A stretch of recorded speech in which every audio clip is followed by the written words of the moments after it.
Sir Patrick Stewart played the iconic role of the captain of the Enterprise for 36 years. Now the 82-year-old veteran actor is returning to Star Trek for the final time, and he has some new details for us. Sir Patrick Stewart admitted that he knew nothing about Star Trek when he was offered the job back in 1989. Before his final appearance in Series 3 of the spin-off show Picard, the actor says the captain of the USS Enterprise will live on through his old shows and him. However, things could have gone differently because Sir Patrick, 82, claims he only agreed to play Spock in Star Trek in 1989 because his children told him to. He recalled that he had to turn to his two kids and ask them what they thought of the show. Of course, they raved about it. The veteran actor says he used to come home after matinees from the Royal Shakespeare before going back to do an evening performance. He would find that his kids would be watching something on television with guys in colored t-shirts, but at the time he knew nothing about it. Sir Patrick says he didn't even recall the name Gene Roddenberry, so he had a lot to catch up on. She said, "You're not circumcised." I said, "That's ridiculous. I should know if I'm circumcised." When he was offered the iconic role of Captain Picard, whose catchphrase when issuing orders is "Make it so," Sir Patrick was planning a new stint in the theater, West End and Broadway. It was his dream to bring his fringe stage adaptation of Who's Afraid of Virginia Woolf, West End and Broadway. Patrick, a classically trained actor, found famous Captain Picard in Star Trek The Next Generation, which aired from 1987 to 1994. It is a big deal. It's a big deal for me because it was... So what made him move from theater to cinema? Maybe it's the phenomenal difference in pay. £12,000 per week for Star Trek versus £140 for stage work made him reconsider his life choices. Sir Patrick claimed that his friends persuaded him to make some money for the first time in his life, get a suntan, and go home. And he agreed. Except that it doesn't have written across its free final offer. Yeah. It just... He recalled how at first, Star Trek creator Gene Roddenberry despised him. Their conversation lasted 15 minutes, and afterwards, Gene Roddenberry turned to the group and said, "Well, that's one actor we will not be seeing again." He was always opposed to Sir Patrick being on the show. The actor claims that after 3 auditions, producer Rick Berman insisted on casting him, but Roddenberry was not on board. This made him uneasy about the job even after landing the best role in the United States, but that's not where his troubles end.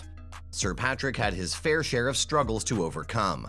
It didn't help that Sheila Falconer, his first wife, also chose to stay in London with their children, Daniel and Sophia, because she didn't really care for Los Angeles.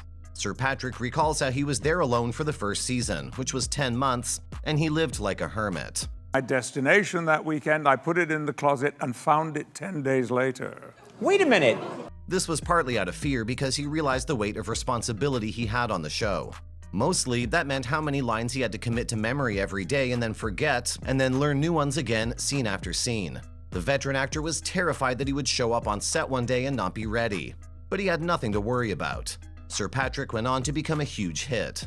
Intrigued. I mean, it's not often you get invitations from His stage, television, and film careers have spanned 7 decades, and he's been nominated for Olivier, Tony, Golden Globe, and Emmy Awards.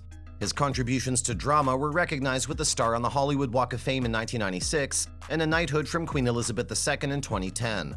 Sir Patrick believes that Captain Picard, both on and off the screen, is his greatest achievement. annual physical. Of course. So, while he was down there...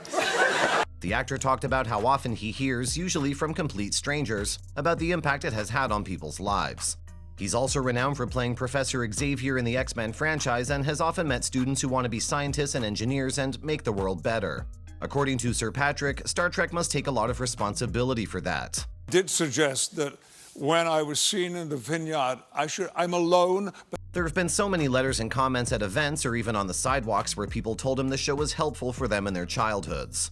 Reflecting on the last days of filming on the show, he added that there was just too much work going on to feel sad that it was over. Things weren't particularly emotional, at least not until they declared it finished, which signaled the end of his voyage as Picard.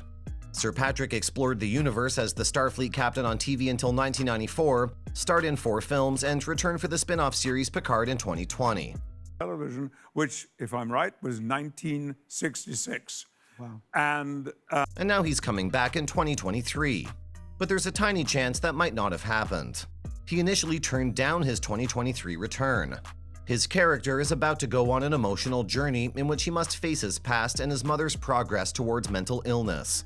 the Cabinet Office printed along the top. And I was going through the mail. It was 6 o'clock in the At the Television Critics Association 2023 Winter Press Tour in LA, Sir Patrick said the show had fulfilled him way beyond anything he had imagined. In the beginning, he had been uneasy about it being a reunion, but as he worked with his colleagues one by one, the veteran actor saw how important it was and how well it was all working. Many of the Next Generation's cast members will return for Picard's final season, and Sir Patrick teased a possible film spin-off. to take the job because it wouldn't be good for my career that I... Given that the last we saw of the show was a good while ago, there are bound to be a few changes fans might not be happy with. Like the sound of the Starfleet ships. Terry Matalas explained why the Starfleet ships will sound different for Season 3 of the series. As most people are aware, the Next Generation and other 90s Trek-era elements will be prominent in the upcoming Picard Season 3. In addition to the return of LaForge, Worf, and Dr. Crusher, showrunner Terry Matalas has promised that the USS Enterprise will return. Premiered our production of No Man's Land. We shared a dressing room again, and... However, it takes the form of the Enterprise F rather than the Enterprise D and E seen in Next Generation and subsequent films. When Captain Worf and his guests address the Enterprise, however, it will not be Barrett Roddenberry's voice that responds. When asked about the computer voices, Matalas clarified on Twitter that various actors will voice the ship's computers. One will voice Starfleet ships, while the other will voice civilian ships. My final audition was done wearing a hairpiece, yes. Matalas provided more context after a user expressed disappointment with this development. The showrunner revealed that it all comes down to time and money, which he can spend on bringing a legacy character back to life. Now, I know that's disappointing, but don't be. Matalas insisted that he is doing his best to please Trekkers, because even a major show like Picard has a limited amount of time and resources. He must pick and choose what he can include. To be fair, this isn't the first time that someone other than Barrett Roddenberry has voiced a computer in a modern Star Trek episode. Annabelle Wallis voices the ship in Discovery, which is an important plot point. J.J. Abrams' films used a variety of actors to voice the ship's computers, even breaking the mold by including a male voice in the form of comedian and actor Bill Hader. Matalas is making sure he's giving us a Star Trek reunion that's worth the wait. But you can't make everyone happy. Some disappointment is inevitable. Surely Matalas and his co-producers hope that the other changes to beloved characters, such as more focus on Worf, will make up for it. Worf will carry a Klingon sword called a Kurleth, designed by Batleth creator Dan Curry. And he's a pacifist now. Barrett Roddenberry will be sorely missed, even though the hiring of Curry is exactly the kind of resource management that Matalas criticizes. Fortunately, we still have all those Trek episodes from the 90s to watch whenever we want to hear her voice again. Those are all the details on Star Trek Picard that we have for now. Let's hope it lives up to the hype. See you all in the next video.